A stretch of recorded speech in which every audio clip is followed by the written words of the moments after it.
Hello coder army, कैसे हैं आप सब लोग। आई होप आप सब अच्छे होंगे। आज सबसे पहले मैं एक सीरियस बात आपसे कहना चाहता हूं। जो हमारी थर्ड वीडियो थी स्टैक और हीप में, जो कि जावास्क्रिप्ट सीरीज का पार्ट था, उसके ऊपर एक छोटी कंट्रोवर्सी हो चुकी है। बात यह है कि कुछ बच्चों ने मुझे बाकी क्रिएटर के यूट्यूब के लिंक मुझे भेजे और कहा भैया कि वो तो कह रहे हैं कि स्टैक के अंदर आपके प्रिमिटिव डेटा स्टोर होते हैं और हीप के अंदर आपके नॉन प्रिमिटिव जो कि आपके ऑब्जेक्ट हो गए। और आप कह रहे थे कि सारा डेटा ऑब्जेक्ट जो आपका प्रिमिटिव हो हर कोई कहां स्टोर होता है, हीप में। सिर्फ जो स्मॉल इंटीजर होते हैं वो आपके स्टैक के अंदर स्टोर होते हैं।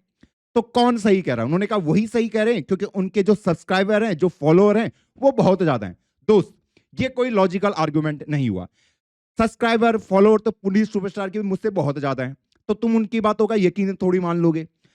चीजों को क्वेश्चन करना सीखो। इवन अगर आप चैट जीपीटी भी करोगे तो चैट जीपीटी भी उनकी ही बातों को सही कहेगा, बिल्कुल उनकी बातों को कहेगा। लेकिन जब तुम चैट जीपीटी से क्रॉस क्वेश्चन करोगे, वो खुद को खुद सही करेगा कि हाँ, कि रोहित नेगी ने सही कहा था। किताबी नॉलेज नहीं रखनी है कि रियल वर्ल्ड में चीजें कैसे काम करती हैं, वो हमें समझना है।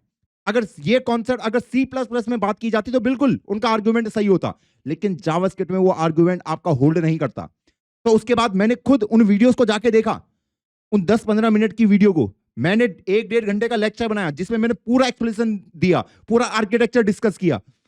उन्होंने 10-15 मिनट में कोई लॉजिकल नहीं, सिर्फ कह दिया कि स्टैक के अंदर ये स्टोर होगा, हीप के अंदर ये स्टोर होगा। मेरा सवाल ये था कि भैया स्टैक और हीप है क्या, ये आए ही क्यों, एक ही के अंदर क्यों नहीं स्टोर करना। ये सारे लॉजिकल आर्गुमेंट थे। उसके बाद पूरे स्ट्रक्चर को क्रिएट करा और उसके बाद आपको समझाया। मैं ये नहीं कह रहा कि आपको क्वेश्चन करने की कोई इजाजत नहीं है मुझसे, बिल्कुल करो, तभी एज अ कोडर आप इंप्रूव होगे। लेकिन सिर्फ इस बात का यकीन मान लेना उनके सब्सक्राइबर ज्यादा हैं, उनके फॉलोअर ज्यादा हैं, वो तो इसलिए वो सही कह रहे हैं, ये कोई लॉजिकल आर्गुमेंट नहीं है दोस्त।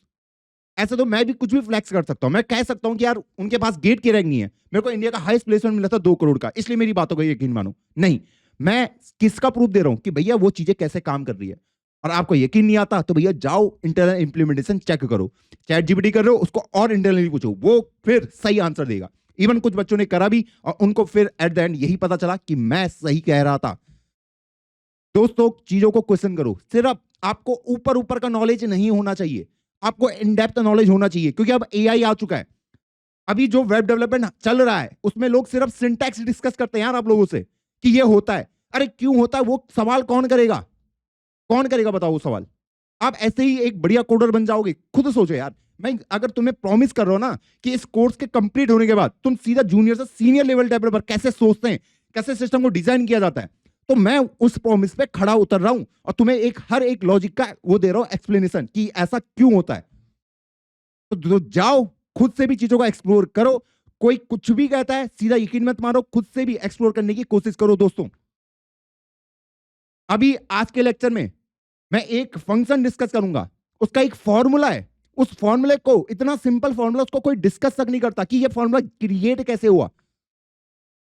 आज तुम्हें पता चलेगा कि हम लेवल अप कहां तक करेंगे। आज हम 3 टॉपिक डिस्कस करेंगे, एक नंबर, एक स्ट्रिंग और एक हम मैथ डॉट रैंडम। तो आज कुछ मिथ उसके ऊपर भी है, मैथ डॉट रैंडम के ऊपर, जो ऑल ओवर द इंटरनेट फैल रखी है, उसको भी ब्रेक करूंगा यार। अब बिल्कुल लॉजिकल दूंगा आपको रीजन, ताकि आपको कॉमन सेंस बने कि हाँ भैया ऐसा सोचा जाता है चीजों को।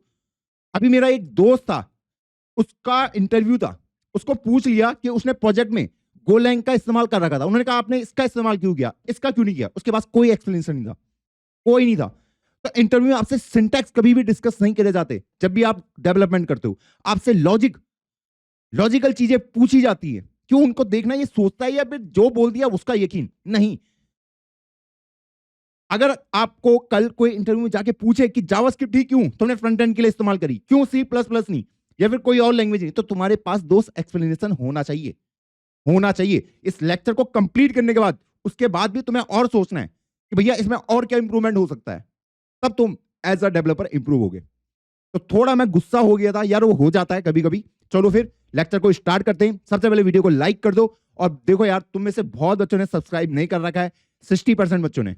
अभी चेक करो, देखो तुम्हें लग रहा है भैया मैं तो रोज ही देखता हूं, सब्सक्राइब नहीं कर रखा भाई मैक्सिमम बच्चों ने।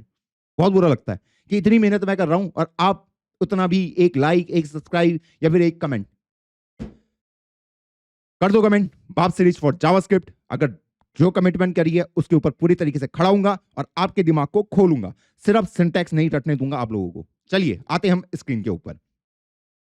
तो आज हम कुछ चीजें डिस्कस करने वाले हैं। नंबर, तो चलो कोड में आते हैं।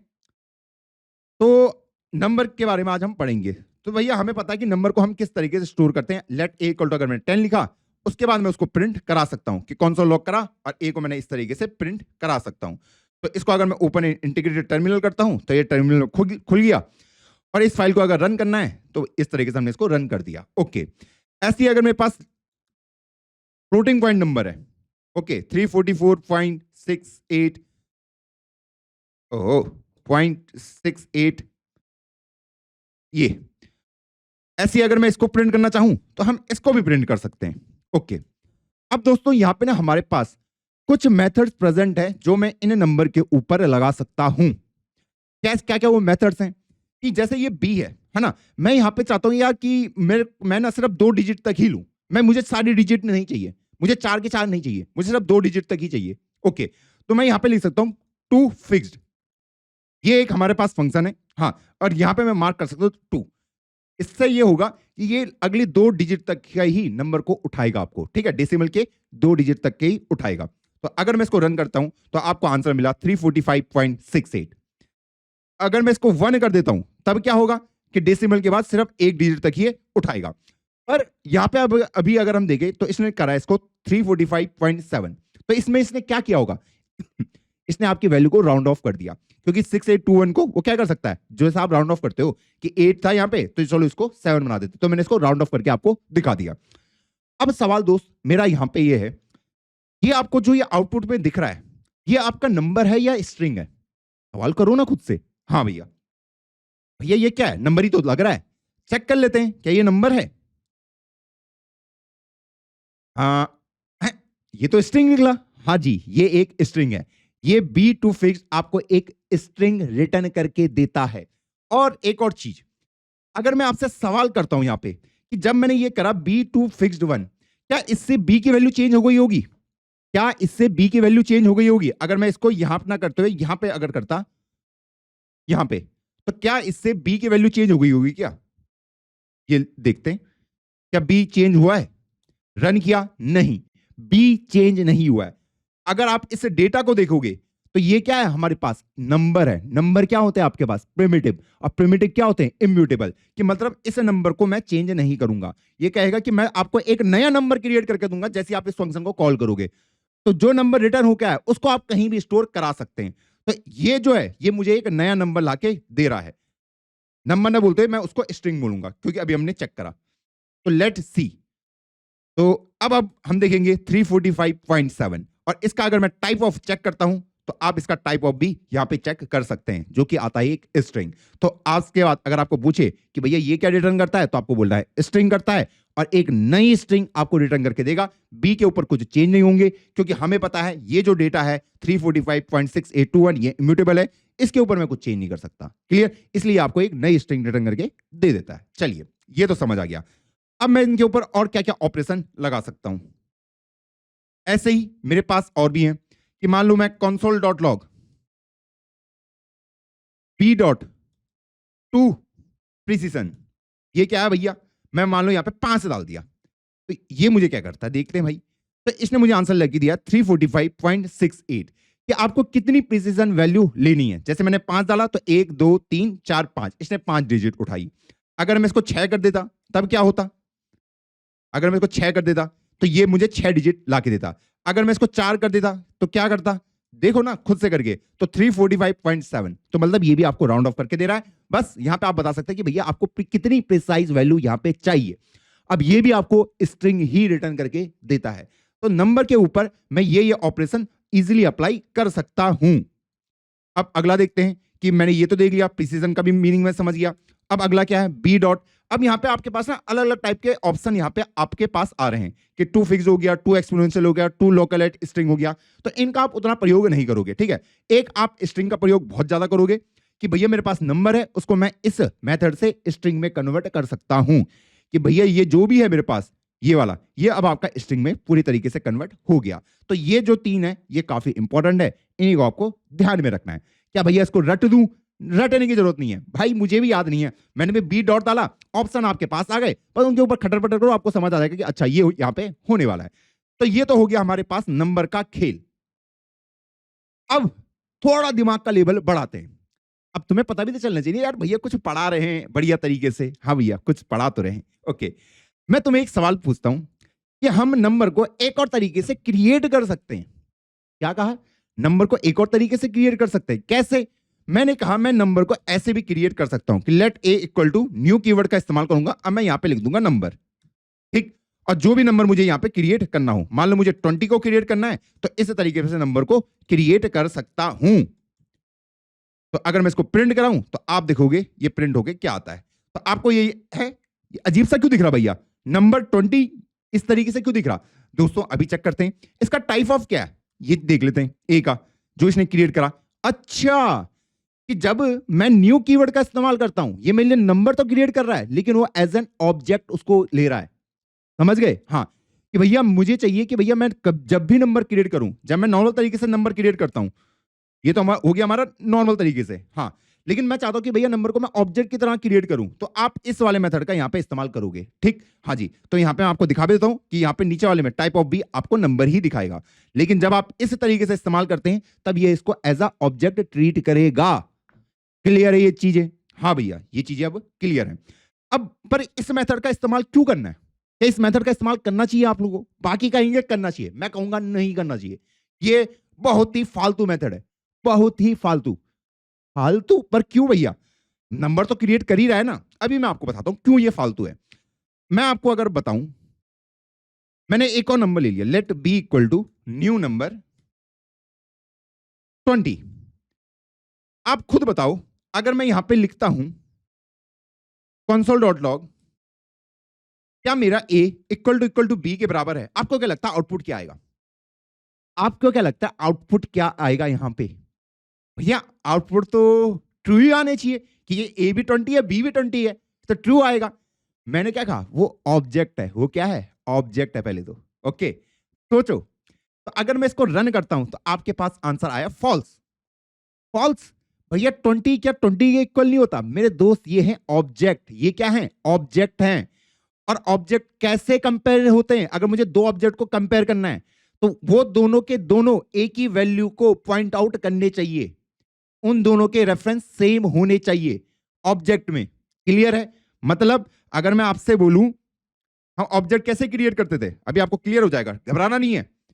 मैंने मालूम है एक ऑब्जेक्ट 1 क्रिएट करा है। अब अगर मैं यहां पे लिख दूं नेम इसका रोहित, इस तरीके से हम ऑब्जेक्ट क्रिएट करते थे। हाँ भैया, ऐसे ही मालूम मैंने एक और ऑब्जेक्ट 2 क्रिएट कर दिया, तो आपको यहां पे पता है ये ऑब्जेक्ट अलग है और ये ऑब्जेक्ट अलग है। इसको अलग से मेमोरी एलोकेट हुई होगी, इसको अलग से मेमोरी एलोकेट हुई होगी, और ये ऑब्जेक्ट 1 उसको पॉइंट आउट कर रहा है कि मतलब ये इस तरीके से होगा कि भैया ये मेरा स्टैक और हीप है। हाँ, तो जब मैंने ये बनाया तो इसको अलग मेमोरी बनी होगी, किसके लिए? इस वाले के लिए। ऑब्जेक्ट 1 उसके अंदर नेम रोहित डाल दो। मैंने ऑब्जेक्ट 2 बोला तो इसने एक नया ऑब्जेक्ट बनाया, तो ये एक आपका नया ऑब्जेक्ट यहां पे बनाया। तो जो आपका OBJ1 है, OBJ1 है वो इसको पॉइंट आउट कर रहा है, इस वाले एड्रेस को, और जो आपका OBJ2 है वो इस वाले को पॉइंट कर रहा है, रेफरेंस उसका स्टोर है। तो जब भी आप ऑब्जेक्ट को कंपेयर करते हैं वो रेफरेंस में कंपैरिजन करता है कि क्या हम दोनों एक ही को पॉइंट कर रहे हैं या नहीं कर रहे हैं। तो आप देख सकते हो कि ये इसको रेफर कर रहा है, ये इसको रेफर कर रहा है। इसीलिए अगर आप इसको कंपेयर करते हैं कि मान लो मैंने console.log लगाया यहां पे, OBJ1 क्या इक्वल टू OBJ2 है, तो ये आपको क्या देगा? यहां पे फॉल्स आपको मार्क करेगा। ओके, इस बात का याद रखना है।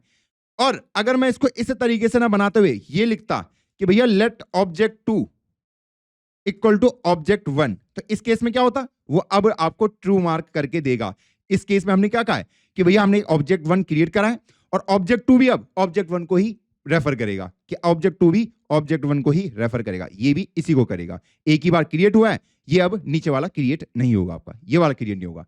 तो जब हमने इस तरीके से बनाया कि हमें पता ना रेफरेंस कॉपी होता है कि भैया दोनों के दोनों एक ही ऑब्जेक्ट को क्या कर रहे होंगे, पॉइंट आउट कर रहे होंगे, क्योंकि हमने जाना था जो ऑब्जेक्ट होते हैं वो हमारे हैवी होते हैं, वो बहुत बड़े हो सकते हैं, तो मैं उनको कॉपी नहीं बना सकता ऐसी कि आराम आराम से कॉपी बनाए। तो वो दोनों क्या करते हैं, एक दूसरे को रेफर करते हैं जब आप इस तरीके से करते हैं। ओके, हाँ, तो अब हमें ये पॉइंट क्लियर हो चुका है।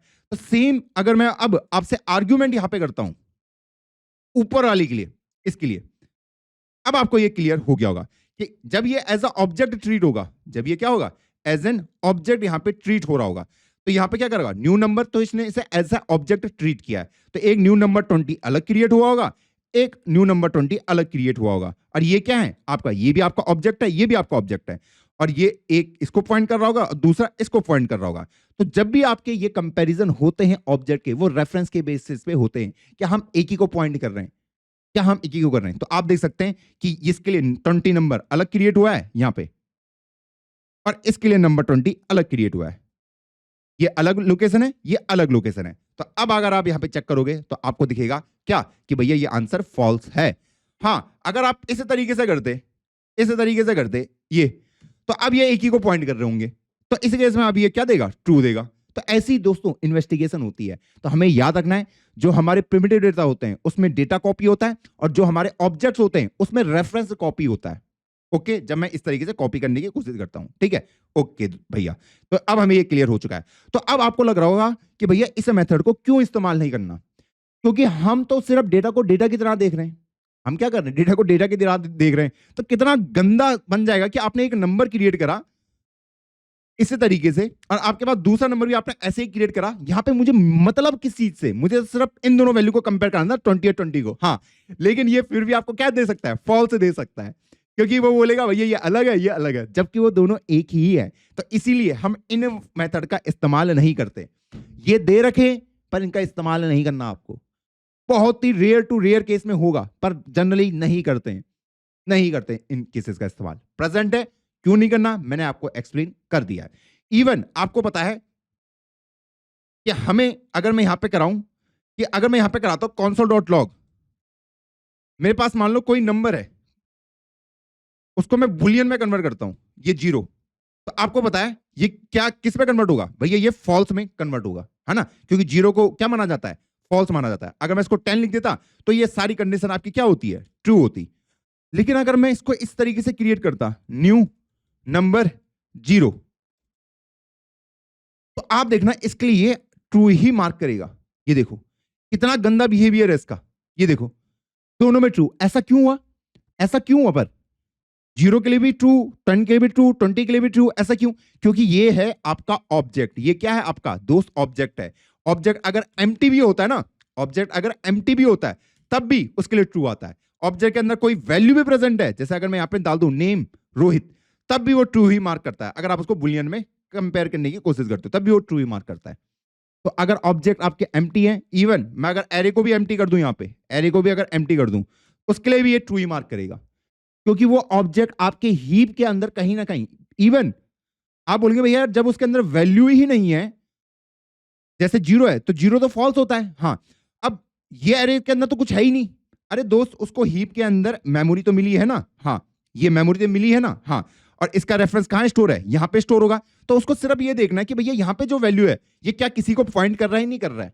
वो यहां पे चेक नहीं कर रहा है कि एरे के अंदर कोई वैल्यू प्रेजेंट है या नहीं है। भले ही आपने एम्प्टी एरे बनाया, लेकिन वो चेक किसके बेसिस पे करेगा, इसके बेसिस पे करेगा, रेफरेंस के बेसिस पे, कि रेफरेंस तो एग्जिस्ट कर रहा है। इसलिए वो क्या कह देता है कि अगर रेफरेंस एग्जिस्ट कर रहा है तो भैया मैं उसको ट्रू मार्क कर दूंगा।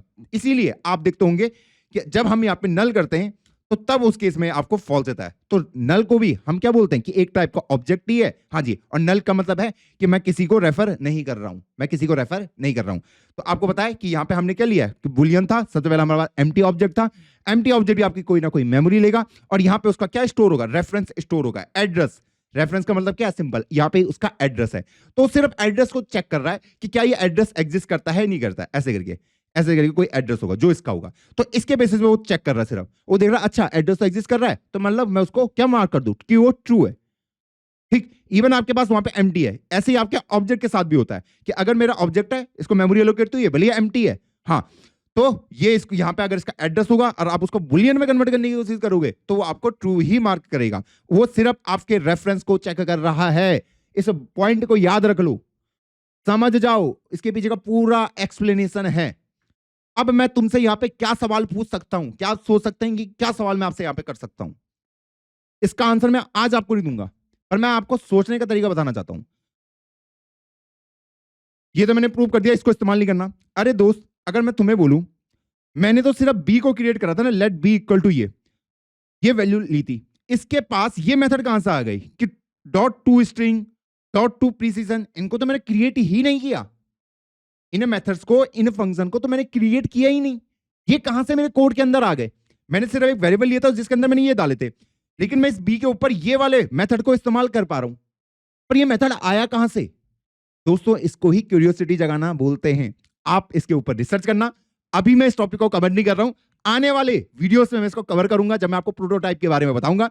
बस मैंने तुम्हें बता दिया कि सोचना कैसे, लॉजिकल थिंकिंग कैसे करनी है। क्लियर? हाँ, तो आज की हमारी लर्निंग क्या है कि भैया आपके नॉन प्रिमिटिव जो डेटा है वो आपके किससे कंपेयर होंगे? रेफरेंस के बेसिस पे, कॉपी ओ बेसिस पे कंपेयर होंगे हमेशा। ओके? हाँ, इवन अगर आप किसी को वैल्यू देते हो तो वहां पे भी आपका रेफरेंस जाओगे। अगर आप कंपेयर या फिर आप बुलियन में कन्वर्ट करने की कोशिश करते हो तो आपका जो रेफरेंस है उसको ही देखा जाएगा कि अच्छा ये रेफरेंस वैलिड है तो इसको मेमोरी दे दो, इसको ट्रू बोल दो। और यहां पे जो हमारे प्रिमिटिव होते हैं ये क्या होते हैं?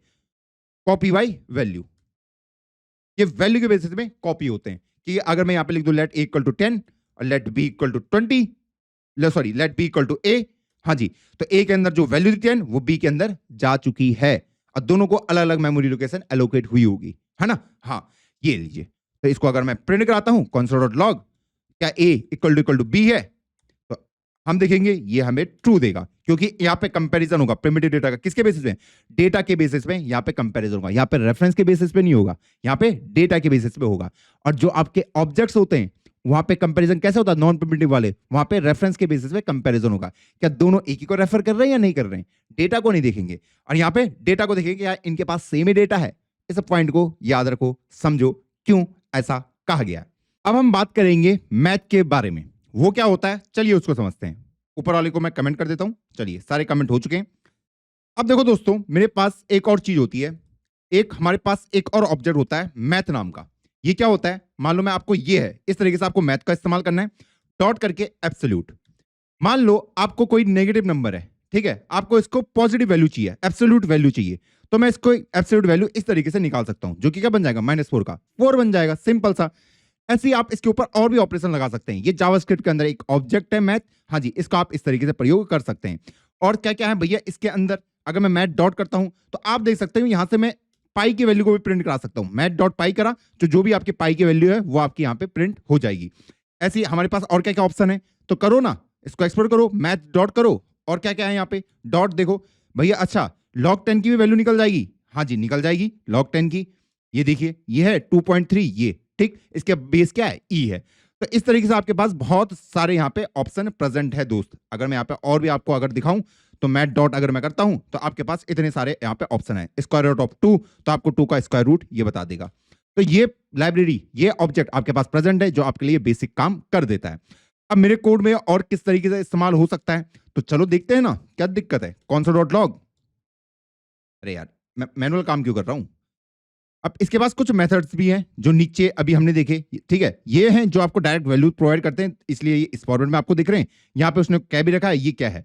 अब अगर मैं नीचे देखूं, यहाँ पे बहुत सारी वैल्यू है, क्या इन सबको याद रखना है? नहीं रखना। तो यहाँ पे अगर हम एक देखें तो यहाँ पे कुछ अलग अलग चीजें हमारी प्रेजेंट है, जैसे सील है, तो इसको हम देख सकते हैं कि अगर मैं यहाँ पे 2.3 करता हूं तो सील से क्या होता है, पढ़ा है मैथ्स में, हाँ भैया, कि ये इसको अपर लेके चला जाएगा। अगर 2.3 है तो इसको ऊपर लेके चला जाएगा। और ऐसे ही हमारे पास एक होता है कौन, फ्लोर भी हमारे पास प्रेजेंट होता है। तो अगर मैं यहाँ पे लिखूं फ्लोर, अगर मैं 2.3 को ही लिखता हूं तो फ्लोर से क्या हो जाएगा, वो अपने नीचे वाले में आ जाएगा। ये देखो, तो ये बन जाएगा आपका क्या, 2 बन जाएगा, ठीक, हाँ जी। सील मतलब अपर वाले में आपको जाना है तो 2.3 का 3 बन जाएगा। और यहाँ पे मैंने कहा लोअर वाले माना है तो 2.3 का 2 बन जाएगा। ओके, हाँ, तो इसको कंफ्यूज ना करते हुए मैं इसको 6.3 या 6.3 लिख देता हूँ ताकि आपको अच्छे से समझ आए। तो 6.3 का मैं कह रहा ऊपर वाली वैल्यू, जो ऊपर वाला इंटीजर है, जो कि हमारा 7, तो ये 7 बन गया।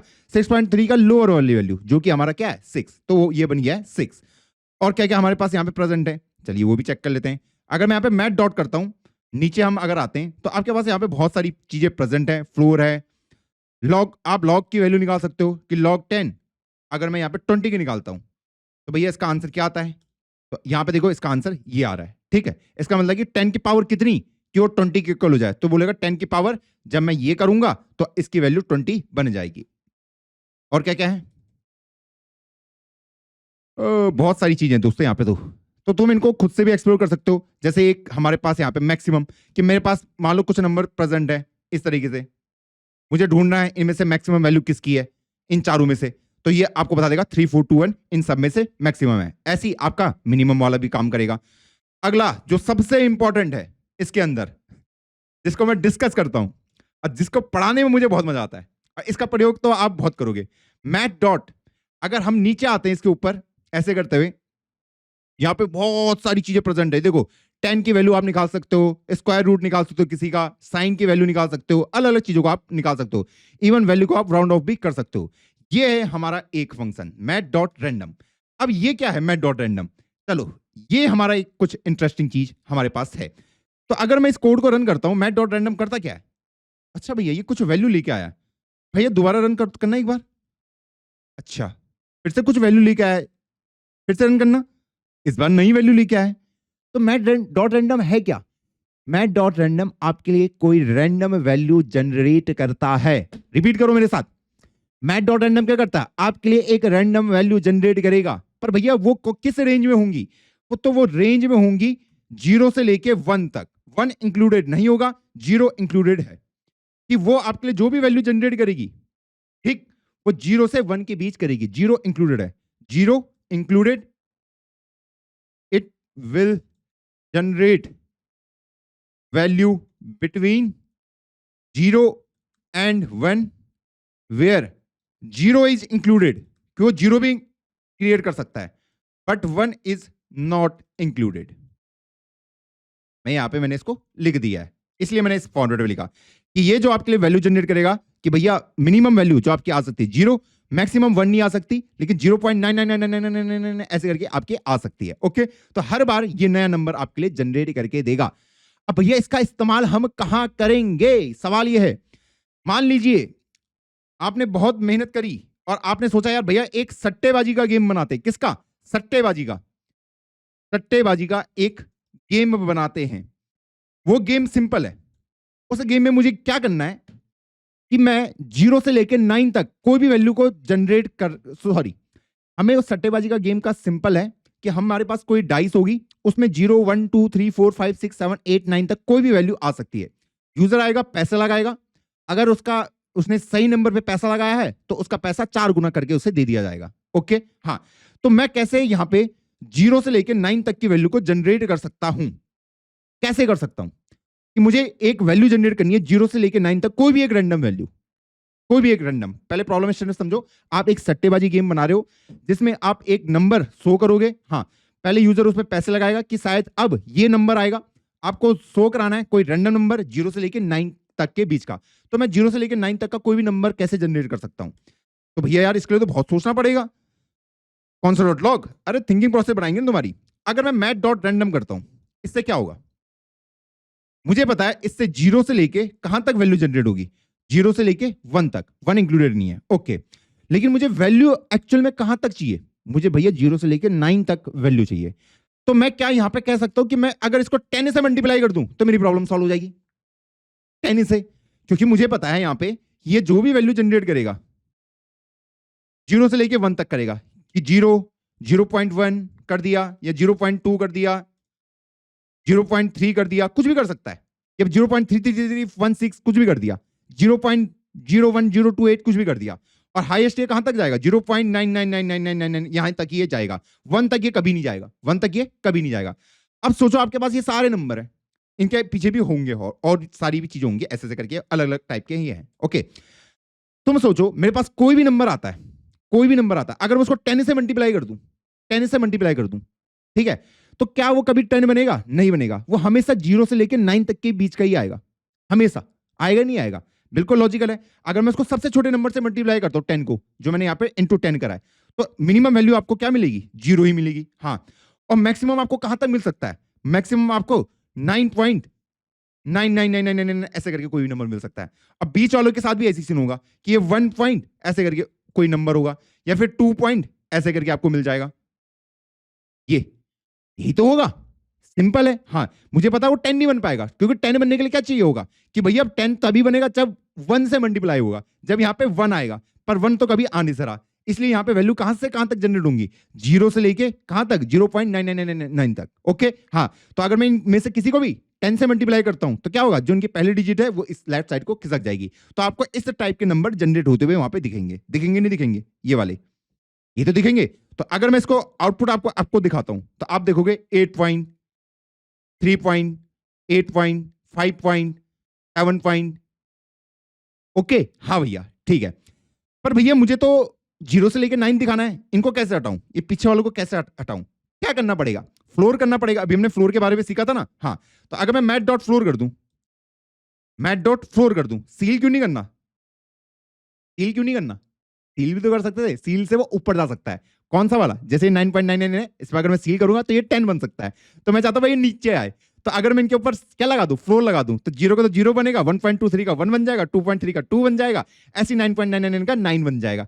इसलिए मैंने क्या करा कि भैया यहाँ पे जो भी वैल्यू आपकी जनरेट होगी उसको क्या कर दो? फ्लोर कर दो। अब अगर आप यहाँ पे देखते हो, अब आपको एक सिंगल नंबर मिल जाएगा।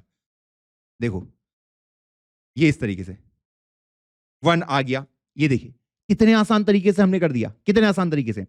अब अगर तुम बोलोगे कि भैया चलो ये तो हम सीख गए कि इसने मुझे वैल्यू जनरेट करके दे दी, कि मैंने यहाँ पे 0, 1, 2 अप टू इसने मुझे 9 तक दे दी।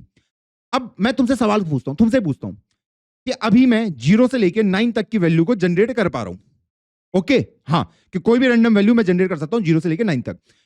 क्या तुम 1 से लेकर 10 तक की कोई भी वैल्यू को जनरेट कर सकते हो? अब 0 से नहीं बोल रहा मैं, 1 से लेकर 10 तक क्या करना पड़ेगा? मैं बोल रहा हूं सिंपली, ये जो भी आपने आंसर निकाला इसके ऊपर बस +1 कर दो। जो भी आंसर आ रहा है उसके ऊपर +1 कर दो। अब वो सारी रेंज कहां आ जाएगी? 1 से लेकर 10 तक आ जाएगी, क्योंकि आपको पता है आपका स्मॉलेस्ट नंबर 0 आएगा, हाईएस्ट क्या आएगा? 9 आएगा। तो अगर मैं इसके ऊपर 1 ऐड कर दूं, 1 ऐड कर दूं, तो 0 बन जाएगा 1, 2 बन जाएगा 3, 3 बन जाएगा 4, ऐसी 9 बन जाएगा आपका क्या? 10 बन जाएगा। सिंपल हो गया ना? सिंपल हो गया ना? मैं आपको कह रहा हूं आपको 1 से लेकर 10 तक की वैल्यू जनरेट करनी है, 0 से लेकर 9 तक नहीं, 1 से लेकर 10 तक। कैसे करोगे जनरेट? सवाल ये है, क्योंकि 0 से लेकर 9 तो मैं सीख गया हूं कैसे करना है। हाँ, तो इसमें ऊपर बस 1 ही तो ऐड करना है, कि जो भी आपका आउटपुट आए उसमें बस +1 ऐड कर देना, ऑलरेडी वो खिसक जाएगा खुद से। हाँ भैया, इंटेलिजेंट तो है। ओके, कितने आसान तरीके से हमने ये भी सीख लिया कि +1 करके हम ये काम कर सकते हैं। अब मेरा सवाल तुमसे ये है, तुम ब्रेक लो, मैं तुम्हें बोल रहा हूं कि तुम्हें 1 से लेकर 6 तक का नंबर जनरेट करना है। 1 से लेकर 6 तक का कैसे जनरेट करोगे? ये सवाल तो मान लिया। क्या कर सकते हैं हम? ये क्या कर सकते हैं? हाँ भैया, कर तो सकते हैं, पर सोचना पड़ेगा। तो अगर तुम्हें इसको करना है तो पहले हम यहां पे लिखते हैं console.log। तो सबसे पहले अगर मैं मैथ डॉट रैंडम करता हूं, हाँ, यहां पे मैं किससे मल्टीप्लाई करूं? क्या फिर से 10 से मल्टीप्लाई कर दूं क्या इसको? या फिर मैं इसको मल्टीप्लाई बाय 6 करूं? या मैं इसको मल्टीप्लाई बाय 6 करूं? क्योंकि मुझे 6 अलग अलग नंबर जनरेट करने, 6 अलग अलग, क्योंकि मुझे पता है मैथ डॉट रैंडम मुझे वैल्यू लेगा कहां से कहां तक? 0 से लेके 0.999 तक, यहीं तक ही देगा। हाँ, अगर मैं उसको 6 से मल्टीप्लाई कर दूं, 6 से मल्टीप्लाई कर दूं, तब आपको कहां से कहां तक वैल्यू मिलेगी? 0 से लेके कहां तक? 5.9999 तक, यहीं तक ही तो मिलेगी। 6 तो कभी बन नहीं पाएगा, 6 तो कभी नहीं बन पाएगा। अरे मैं क्या कह रहा हूं, मैथ डॉट रैंडम आपको वैल्यू देगा यही यही अगर मैं केस की बात करूं कि 0, 0.123 इस तरीके से। अगर मैं इनको 6 से मल्टीप्लाई कर दूं, 6 से मल्टीप्लाई कर दूं, तो ये क्या बनेगा आपका? मिनिमम वैल्यू आपकी 0 आएगी, हाँ, और मैक्सिमम वैल्यू कहां तक जा सकती है आपकी? 5 पॉइंट समथिंग तक, उससे ऊपर तो नहीं जा सकता, 6 भी नहीं जा सकती, 5 पॉइंट तक ही जाएगी, या फिर 999 ऐसे करके कुछ बन गया। 6 तो नहीं पहुंच सकते ना, क्योंकि 6 के लिए क्या कंडीशन है? 6 के लिए क्या कंडीशन? 6 तभी बन सकता है जब वो 1 इसमें आ रहा हो, 1 कभी आएगा नहीं तो 6 तक वो पहुंचेगा नहीं। तो ये उसकी रेंज हो गई। अब मुझे इसको कहां तक लेके जाना है? 1 से लेके 6 तक। तो सबसे पहले मैं यहां पे आपको दिखा भी देता हूं, ये देखो 1 पॉइंट, 3 पॉइंट, 1 पॉइंट, तो ये आपको इसी रेंज में दिखेगा, कभी भी ये आपको 6 नहीं दिखेगा, ये देख लो। अब इसको मुझे क्या करना पड़ेगा? पहले फ्लोर वैल्यूज की उठानी पड़ेगी भैया। तो मैं इसको अगर फ्लोर कर दूं, मैथ डॉट फ्लोर, कि आप जो वैल्यू जनरेट करोगे मैं उसको फ्लोर कर दूंगा। तो इससे क्या हो जाएगा, अब आप देख सकते हो फ्लोर से क्या होगा, 0 वैल्यू आएगी, 4 आएगी, 3 आएगी, 4 आएगी, ऐसी आपकी 5 भी आएगी, ठीक है, 6 कभी नहीं आएगा। लेकिन अभी आपने जो वैल्यू जनरेट करी कहां से कहां तक आएगी, 0 से लेकर 5 तक ही आ रही है, मुझे उनको एक डिजिट आगे चलाना है ना। तो यहां पे मैं क्या कर दूंगा, +1 ऐड कर दूंगा, होगी आपकी प्रॉब्लम सॉल्व। इतना ही आसान था। तो यहां पे अगर मैं इस फॉर्मूले को आपको बताऊं तो यहां पे इस फॉर्मूले में कुछ नहीं है दोस्त, इस फॉर्मूले में कुछ नहीं करा है। यहां पे अगर मैं इसको यहां पे अगर आपको डिबग करूं तो मैंने यहां पे सबसे पहले क्या लिखा है, मैथ डॉट रैंडम। ये जो मैथ डॉट रैंडम है ये किससे मल्टीप्लाई होगा, कि आपको कितने आउटकम चाहिए, टोटल नंबर ऑफ आउटकम, उससे मुझे मल्टीप्लाई करना है कि आपको कितने आउटकम चाहिए। जैसे मुझे यहां पे 6 आउटकम चाहिए थे तो मैं उसको 6 से मल्टीप्लाई करूंगा। अगर आपको 10 चाहिए तो मैं उसको 10 से मल्टीप्लाई करूंगा।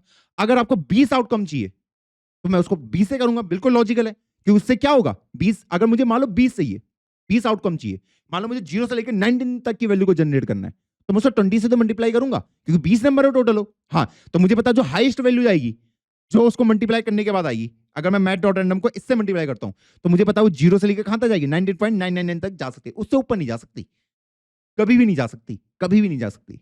क्लियर है गोल, हाँ। तो मैंने उसको किससे मल्टीप्लाई किया, इससे। उसके बाद मैंने क्या कर दिया, इसको इसकी फ्लोर वैल्यू निकाल दी क्योंकि अभी ये पॉइंटर्स में थे, तो मैंने यहाँ पे लिख दिया इसको मैथ डॉट फ्लोर कि भैया उसको फ्लोर वैल्यू मुझे चाहिए। और उसके बाद यहाँ पे क्या आता है, यहाँ पे आप क्या लिखोगे कि भैया मुझे उसको कितना शिफ्ट कराना है। मान लो मुझे 0 से लेकर 19 नहीं चाहिए, मुझे 1 से लेकर 20 चाहिए तो मुझे 1 ऐड करना पड़ेगा। सेम अगर मुझे 2 से लेकर 21 तक की वैल्यू चाहिए तो मुझे सिर्फ उसके ऊपर 2 ऐड करना पड़ेगा। इस तरीके से लिखना है, ओके। हाँ, अब मेरा सवाल आप लोगों से है कि आपको नंबर जनरेट करना है 15 से लेकर 25 तक का कोई भी रैंडम नंबर, इसको आप कैसे बनाओगे कि 15 से लेकर 25 तक का नंबर मुझे जनरेट करना है। देखो सेम फॉर्मूला यहां पे इस्तेमाल होगा, सेम। तो कौन सा डॉट लॉग लिखूंगा, हाँ, सबसे पहले मैथ डॉट रैंडम लिख दो। हाँ, आप देखो कितने नंबर आपको जनरेट करने हैं अलग अलग, 15 से लेके 25 तक कितने नंबर आपके पास, 11 नंबर है ना, 15 16 17 18, हाँ। तो ये आपको 25 है तो ये कितना से मल्टीप्लाई हुआ, टोटल आप 11 अलग अलग नंबर क्रिएट कर रहे हैं। तो अगर मैं इसको दिखाऊं आउटकम में तो आपको पता आंसर क्या आएगा, 8 पॉइंट, ये देखिए 9 पॉइंट, 0.93, 9.87, ये इस टाइप से। तो आपने 11 अलग अलग आउटकम को जनरेट कर दिया, लेकिन मुझे इसकी क्या चाहिए, फ्लोर वैल्यू चाहिए, मैथ डॉट फ्लोर। तो इससे क्या होगा, जो भी आपका आंसर आएगा वो किस बीच में आएगा, 0 से लेकर 10 तक के बीच में आएगा, क्योंकि हमने फ्लोर कर दिया, क्योंकि 11 को तो एक्सीड कर नहीं पाएगा। ये देखो 0 से लेकर 10 तक की वैल्यू आएगी। क्लियर, हाँ। लेकिन मुझे उसको कहां तक खिसकाना है, अभी तक ये फॉर्मूला आपके लिए कहां तक कर रहा है, 0 से लेकर 10 तक, क्योंकि 0 से लेकर 10 तक कितनी डिजिट होती है, 11, तो वो हो गया। उसके बाद मुझे इसको शिफ्ट कितने से करना है, भैया इसको शिफ्ट करना है मुझे 15 से करना है, क्योंकि मुझे वैल्यू स्टार्ट ही 15 से करानी है। तो यहां पे आपका आ जाता है शिफ्ट कि कितनी पोजीशन मुझे इसको स्टार्ट शिफ्ट करना है, क्योंकि अभी आप जो नंबर जनरेट कर रहे हो कहां से कहां तक कर रहे हो, 0 से लेकर 10 तक, ये टोटल मेरे 11 नंबर हो गए। पर मुझे कहां से चाहिए, 15 से लेकर 25 तक। तो अगर आपका 0 आता तो उसमें 15 ऐड कर दूंगा, अगर आपका 1 आता तो उसमें 15 ऐड कर दूंगा, ऐसे अगर आपका 10 आता तो मैं उसमें 15 ऐड करके उससे 25 बना सकता हूं। तो वही ये आपका शिफ्ट बताता है। अब आप इसको कई बार आपने ना ऑनलाइन क्या फॉर्मूला देखोगे वो मैं आपको अब डिबग करके बता देता हूं कि जब भी आप इसको जनरेट करोगे तो आपको ये कुछ इस तरीके से एक फॉर्मूला दिखेगा, math dot floor, math dot random multiply by maximum minus minimum plus 1 plus minimum. ये फॉर्मूला आपके लिए बहुत दिखेगा आपको ऑनलाइन, ये वाला। फिर मैथ डॉट रैंडम को मैंने मल्टीप्लाई किया है किससे, इससे मैक्स माइनस मिनिमम प्लस 1 से, इसको ये कर देता हूं, ओके। ये मैक्स माइनस मिनिमम प्लस 1 कहां से आया, अभी वही ना, टोटल नंबर ऑफ आउटकम आपको क्या चाहिए, मिनिमम नंबर मेरा 15 है, मैक्सिमम नंबर मेरा कितना है, 25 है, ठीक है। तो इनके बीच में टोटल कितनी डिजिट होंगी, टोटल कितनी होंगी, 15 16 17 18 करूंगा तो कितनी आएंगी, 11 आएंगी। तो सेम यहाँ पे कि मैक्सिमम 25 है, माइनस 15 किया कितना था 10, प्लस 1 कर दिया तो ये आ गया आपका 11, जो हमने अभी सेम ऊपर किया था। तो ये है आपका कि टोटल नंबर ऑफ आउटकम आपको कितना चाहिए।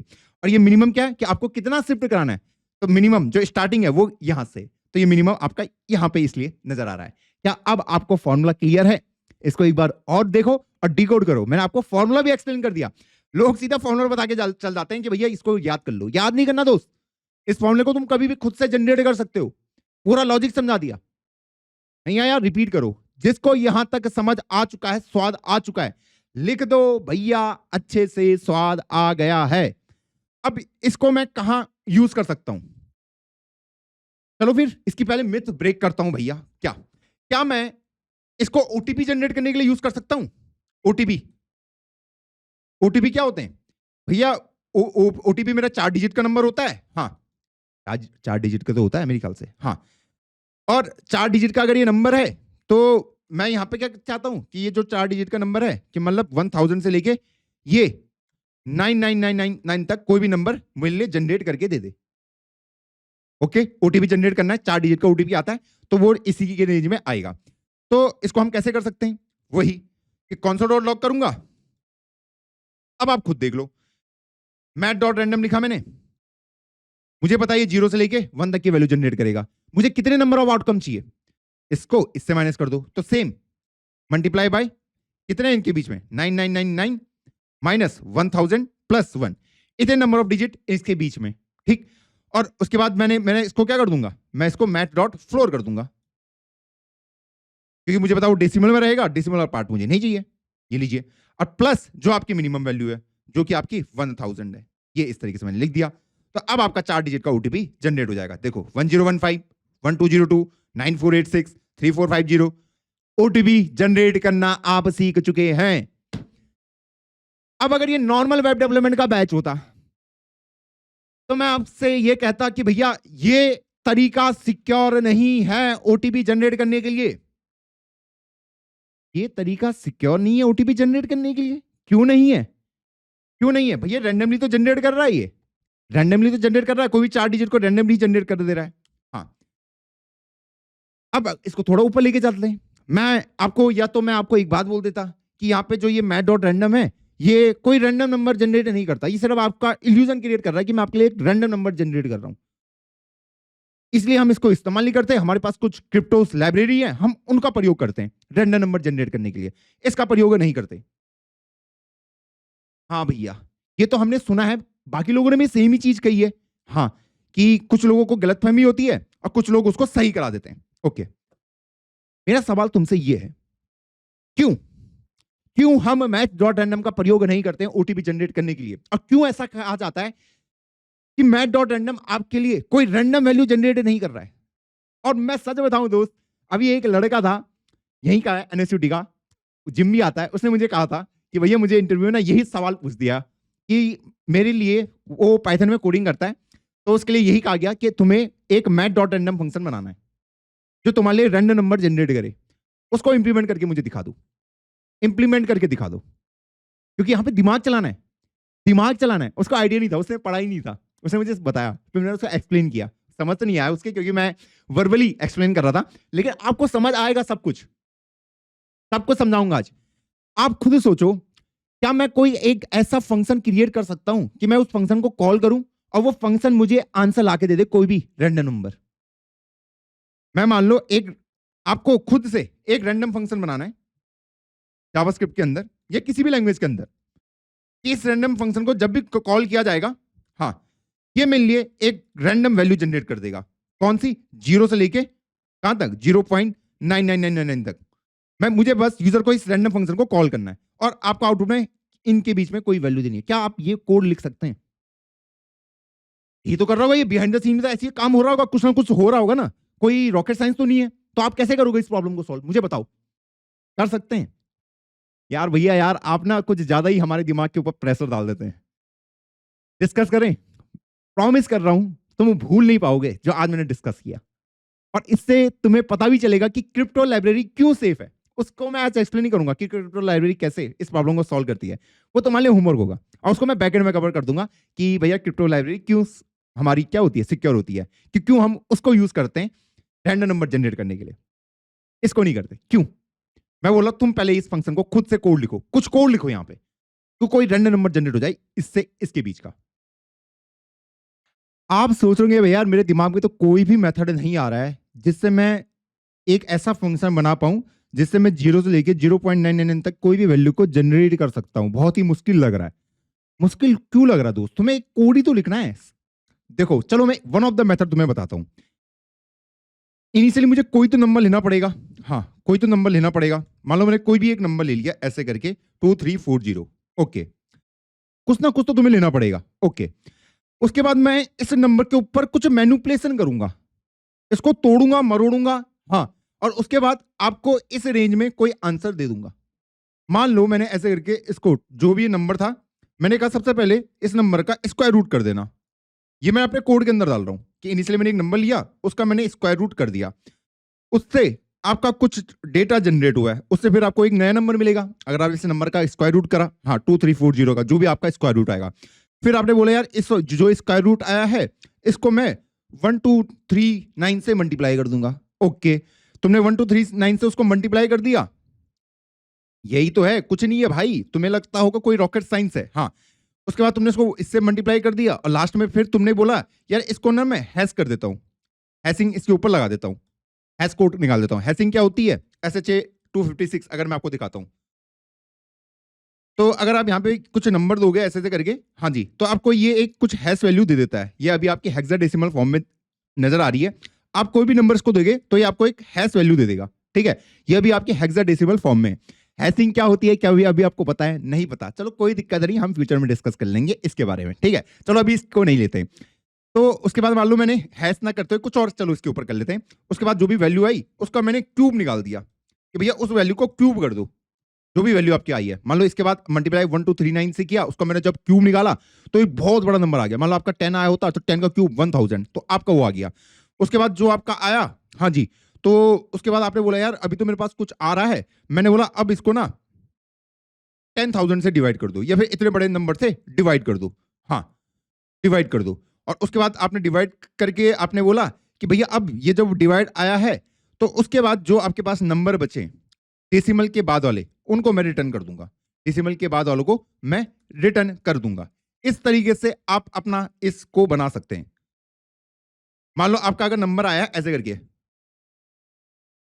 ऐसे करके, ये करके, ठीक है, तो आपने बोला जो डेसिमल के बाद की वैल्यू ना, इनको मैं रिटर्न कर देता हूं। कहानी खत्म। यहां पे आपने खुद से स्टेप बता दिए, आपको खुद बनाना था। आप कुछ भी मेथड यूज कर सकते हो, मैंने one of the method use कर लिया। ये कि सबसे पहले मेरे पास एक नंबर होना चाहिए और उसके बाद उस नंबर के ऊपर मैं ये ऑपरेशन करूंगा। सबसे पहले उस नंबर का स्क्वायर रूट निकालूंगा, उसके बाद उसको इस नंबर से मल्टीप्लाई करूंगा। मैं अपना बना रहा हूं, कोई भी नंबर तुम लिख सकते हो। उसके बाद मैं उसको क्यूब निकालूंगा कि भैया जो भी नंबर आया आपके पास 15 आया तो 15 का क्यूब निकाल दिया। उसके बाद जो भी नंबर आएगा उसको मैं इससे डिवाइड कर दूंगा। हाँ, और लास्ट में मैं क्या बोलूंगा कि डेसिमल के बाद की जो भी वैल्यू है उन सबको मैं रिटर्न करके दे दूंगा। आ गया ना आपके पास, आ गया ना आपके पास कि भैया मुझे ये नंबर रिटर्न करने दे, तो हो गया आपका काम कंप्लीट, हो गया आपका काम कंप्लीट। हाँ, अब अगर आपने कोड को इस तरीके से लिखा है, अगर आपने कोड को इस तरीके से लिखा है, इस तरीके से कि भैया नंबर लूंगा, अब यहां पे दिक्कत ये आएगी यहां पे दिक्कत ये आएगी कि हर बार आपका सेम आउटपुट जनरेट होगा, सेम आउटपुट हर बार। क्यों होगा? क्योंकि अभी ये रैंडम नहीं है। क्योंकि अगर आप यहाँ पे देखोगे हर बार आप 2340 को ले रहे हो, स्टेप तो सेम है सबके। हाँ, तो आउटपुट भी हमेशा सेम आएगा। हाँ, कि भैया मैंने ये मेरा ये मेरा कोड है। हाँ, यहां से कुछ जो इनपुट है, इनपुट हमेशा सेम है 2340। तो अगर 2340 हमेशा इनपुट सेम है तो आउटपुट भी हमेशा सेम ही आएगा, आउटपुट भी हमेशा सेम ही आएगा। हाँ, तो मैं आउटपुट को हर बार अलग अलग कैसे क्रिएट कर सकता हूं? तो मैं कह सकता हूं कि अगर ये जो इनपुट वाला नंबर है इसको मैं डायनेमिक बना दूं, इसको मैं डायनेमिक बना दूं अलग, कि हर अभी 2340 है, अगली बार मैं कोई और नंबर ले लूंगा, उसके बाद मैं कोई और नंबर ले लूंगा, उसके बाद मैं कोई और नंबर ले लूंगा। पर वो नंबर होगा क्या? वो मिलेगा कहां से मुझे? आप कह रहे हर बार अलग नंबर ले ले, पर कौन सा नंबर लूंगा मैं? ये तो पता ही नहीं है। तो यहां पे जो ये लोग यूज करते हैं, इस ये करते हैं कि आपका जो ये डिवाइस है ना, जैसे मेरा कंप्यूटर है, हाँ, तो मैं इसके टाइम को उठा सकता हूं क्योंकि मुझे पता है ये हमेशा चेंज होता रहता है, हमेशा चेंज होता रहता है। तो अगर मैंने अपने डिवाइस के टाइम को उठा लिया, टाइम को मैंने मिली सेकेंड के अंदर उठा लिया, मिली सेकेंड के,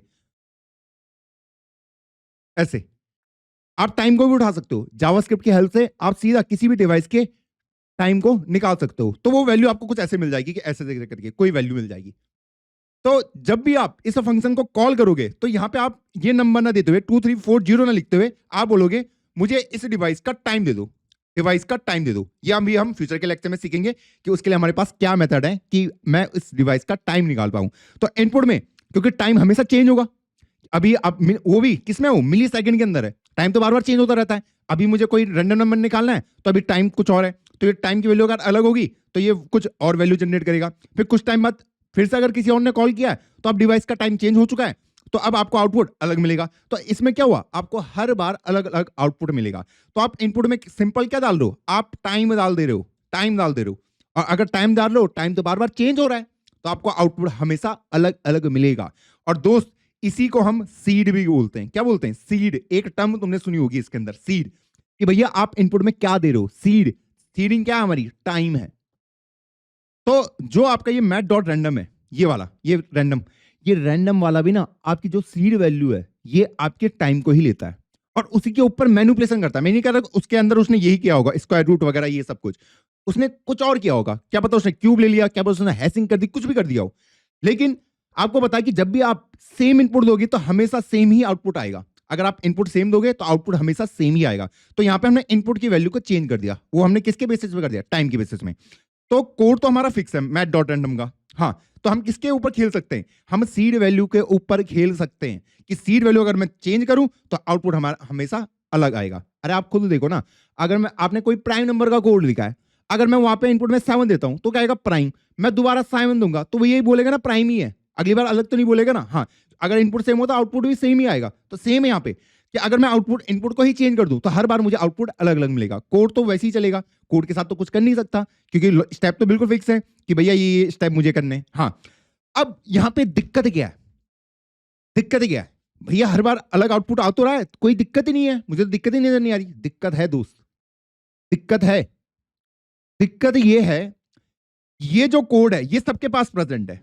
ये जो कोड है मैथ डॉट रैंडम का, ये सबके पास प्रेजेंट है। जो भी ये कोड अंदर उन्होंने लिखा होगा, जो भी लॉजिक उन्होंने लिखा होगा, ये जो सीड है भैया, ये सीड सबके पास थोड़ी होगी, क्यों नहीं होगी।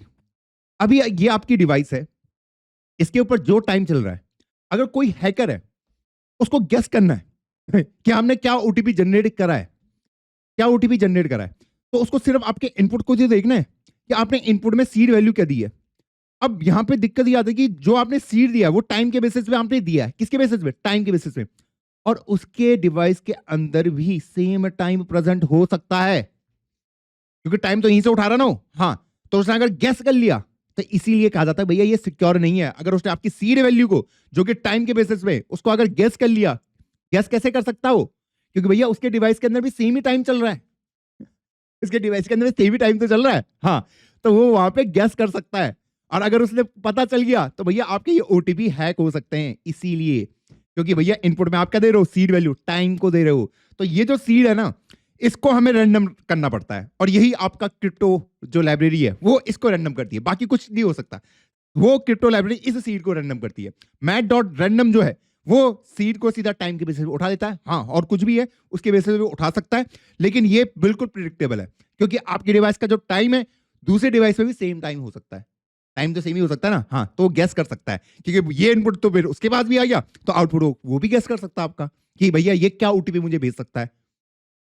इसीलिए कहा जाता है कि ये सिक्योर नहीं है दोस्त। आई होप अगर तुम्हें समझ नहीं आया, एक बार दोबारा रिपीट करो, इसको दोबारा रिपीट करो कि यहाँ पे मैंने क्या क्या स्टेप लिखे और यहाँ पे मैंने क्या बोला कि ये है, ये आपका कंप्यूटर है और ये इसका कंप्यूटर है। ये जो कोड है ये सबके पास है क्योंकि मैथ डॉट रैंडम का कोड सबके पास है, जो भी उसने अंदर कोडिंग की इंप्लीमेंटेशन करी वो सबके पास है। फर्क पड़ेगा इनपुट में कि भैया इनपुट क्या है। अगर उसने आपके इनपुट को गैस कर लिया, गैस कर लिया, गैस करना भी उसके लिए इतना भी आसान नहीं है। ओके, हाँ, पर गैस करना फिर भी प्रेडिक्टेबल है क्योंकि अगर आपने टाइम के बेसिस पे सीड को लिया, टाइम के बेसिस पे कि यहाँ पे टाइम क्या हो रहा है, तो शायद सेम टाइम तो मेरे इस डिवाइस पे भी हो रहा है, उतने मिली सेकंड चल रहे हैं, तो वो भी सेम आउटपुट को जनरेट कर सकता है और आपके बैंक अकाउंट को खाली कर सकता है। अब क्रिप्टो लाइब्रेरी कैसे इस प्रॉब्लम को सॉल्व करेगी, थोड़ा बताऊं कैसे। हाँ, जैसे मान लो मेरा यही कंप्यूटर है, ठीक है, वो क्या करेगा, क्रिप्टो लाइब्रेरी क्या करती है, चलो अभी इसी में बता देता हूं। ये जो सीड वैल्यू है ना, इसको पता कैसे जनरेट करता है, टाइम के बेसिस पे नहीं करता। जैसे मेरा ये माउस है, ये तो मेरा कंप्यूटर है, मेरे कंप्यूटर को पता है कि अभी मेरा माउस कहां पे प्रेजेंट है, या जैसे यहां पे प्रेजेंट है, तो इसके कोऑर्डिनेट्स को निकाल देगा क्योंकि रैंडम इवेंट है। दूसरे कंप्यूटर, दूसरे डिवाइस को थोड़ी नहीं पता मेरा माउस का ये कहां पे, तो इसने आपके माउस वाली का वैल्यू निकाल दिया, जो भी वहां पे जिस भी कोऑर्डिनेट पे वो प्रेजेंट रहा होगा। प्लस कि अभी मेरा जो ये सिस्टम है इसके अंदर करंटली कितनी रैम यूज हो रही है। मान लो मेरा कंप्यूटर है, इसमें 18 जीबी रैम है, पर कितनी रैम अभी तक यूज हो चुकी है, मान लो 12 जीबी हो गई, 12.368 हो गई। दूसरे को थोड़ी पता क्योंकि मेरे तो अपने सिस्टम की बात कर रहा हूं, क्योंकि मेरा सिस्टम रैंडम वैल्यू जनरेट कर रहा है। तो अगर मैं आपको यहां पे लेके जाऊं एप्लीकेशन, तो अगर मैं आपको दिखाऊं, यहां पे आता है हमारे पास यूटिलिटीज, ये मैकबुक का है, तो यहां से मैं इसको निकाल सकता हूं ना कि भैया जैसे कितना सीपीयू परसेंटेज यूज हो रहा है, तो मैंने एक वैल्यू ये उठा दी कि भैया आइडियल इतना है, यूजर यूज अभी इतना हो रहा है, सिस्टम इतना यूज कर रहा है, तो ये भी रैंडम है। ये मेरे डिवाइस को पता होगी, दूसरे टिक की डिवाइस को पता नहीं होगी, क्योंकि ये मेरे डिवाइस के अंदर का है। ऐसी कि अभी मेरा जो जो सर्वर है, जो ये सिस्टम है, ये कितना हीट हो रखा है, कितना गर्म है, तो वहां से उसने कोई वैल्यू ले ली। तो ये क्या है, रैंडम इवेंट है जो सिर्फ मेरे डिवाइस को पता है, बाकी किसी को नहीं पता। तो क्रिप्टो लाइब्रेरी आपका यही काम करती है दोस्त, ये भी मैं तुम्हें एक्सप्लेन कर दिया। तो दूसरा कोई और गेस नहीं कर सकता, टाइम को कोई भी गेस कर सकता है, इनको कोई गेस नहीं कर सकता कि माउस का इवेंट क्या था इसके उसमें, और या फिर इसके कितनी थ्रेड चल रही है इसके सिस्टम के अंदर, क्योंकि मेरे सिस्टम का पार्ट है, इसके अंदर कितनी रैम यूज हो रही है अभी करंटली, कितने आपके सीपीयू यूजेज चल रही है, क्योंकि रैंडम इवेंट है। और इवन कि अगर ये आपका सर्वर साइड में होता कि इसके अंदर कितने नंबर ऑफ रिक्वेस्ट आई हैं, तो इन सब से आप एक नंबर को जनरेट कर सकते हैं, नंबर को जनरेट कर सकते हैं। इन 5-6 वैल्यू को पकड़ा और इनसे आपने एक नंबर जनरेट कर दिया। अब ये इसी को हम सीड कहते हैं। इस सीड को कोई गेस नहीं कर सकता, भले उसके पास ये कोड हो, पर वो इस सीड को गेस नहीं कर पाएगा फिर, क्योंकि ये सीड सिर्फ आपके पास है। ये था इसके पीछे का रीजन। मैंने तुम्हें दूसरा भी एक्सप्लेन कर दिया। चलो भाई, मजा तो आ रहा है भैया। अब देखो, अगर तुम्हें यहां पर डाउट है, कमेंट करो, कमेंट, और जिसका डाउट क्लियर है वो दूसरा उसका रिप्लाई करे। चलिए, तो हम मैथ.रैंडम के बारे में पढ़ चुके हैं। तो भैया ये रैंडम नहीं होता है, इससे ओटीपी जनरेट नहीं करना है, ओके। ना ही आपको इससे पोकरबाजी टाइप के गेम बनाने हैं, क्योंकि वहां पे अगर कोई यूजर है और आपने मैथ.रैंडम का इस्तेमाल किया, तो वो आपके आउटकम को गेस कर सकता है, पैटर्न को पकड़ के कि अच्छा ये तो वही कोड इस्तेमाल कर रहा है, तो यहाँ पे गेस करना स्टार्ट कर देगा आपकी सीड वैल्यू को। अगर आपने टाइम की बेसिस पे लिए गेस कर सकता है, और अगर गेस कर दिया आपका अकाउंट खाली कर देगा, जो भी आपने पोकरबाजी गेम बनाई है। होगा, मैं सोच रहा था कि यार स्ट्रिंग भी आज के उसमें कवर कर लेते हैं, लेकिन लेक्चर बहुत ज्यादा लंबा हो जाएगा, तो स्ट्रिंग अब हम नेक्स्ट लेक्चर में कवर करेंगे बिल्कुल इन डेप्थ। तो अगर आज के लेक्चर में आपको स्वाद आया है और मजा आया है कि हाँ भैया आज हमने बहुत कुछ नई चीजें सीखी है, प्लीज उनको एब्जॉर्ब करने की कोशिश करो जो मैंने आपको बताया है। और ये जो लॉजिक मैंने आपको बताए हैं, इनसे अब आपका इंजीनियरिंग जो माइंडसेट है वो खुलना स्टार्ट होगा, और ऐसे ही आप बेटर इंजीनियर बनोगे। एक रट्टू तोता नहीं बनोगे जो सर आप सिंटैक्स के पीछे पागल है, जिसको लॉजिक नहीं आते। ऐसे ही लॉजिक्स क्रिएट होते हैं। अब आपके लॉजिक धीरे धीरे धीरे धीरे धीरे धीरे क्लियर होंगे। अब कुछ बच्चों के डाउट होंगे कि भैया ये माउस वाला जो इवेंट है उससे ये नंबर पे कैसे कन्वर्ट करेगा, या फिर जो हीट है, जो मेरा सिस्टम कितना गर्म है उसको कैसे नंबर में कन्वर्ट करेगा। सोचो ना, सोचो, एक्सप्लोर करो, चीजों को एक्सप्लोर करो, और अगर कोई टर्म तुम्हें समझ नहीं आई उसको कमेंट करो। तो चलो फिर, अब मैं आपको मिलता हूं कल की वीडियो में। तब तक के लिए आप आराम करिए, और अगर आज के लेक्चर में मजा आया प्लीज कोई एप्रिशिएटेड कमेंट कर देना कि हाँ भैया मजा आया है। मिलता हूं आपको किसी नई वीडियो में, तब तक के लिए जय हिंद, जय भारत।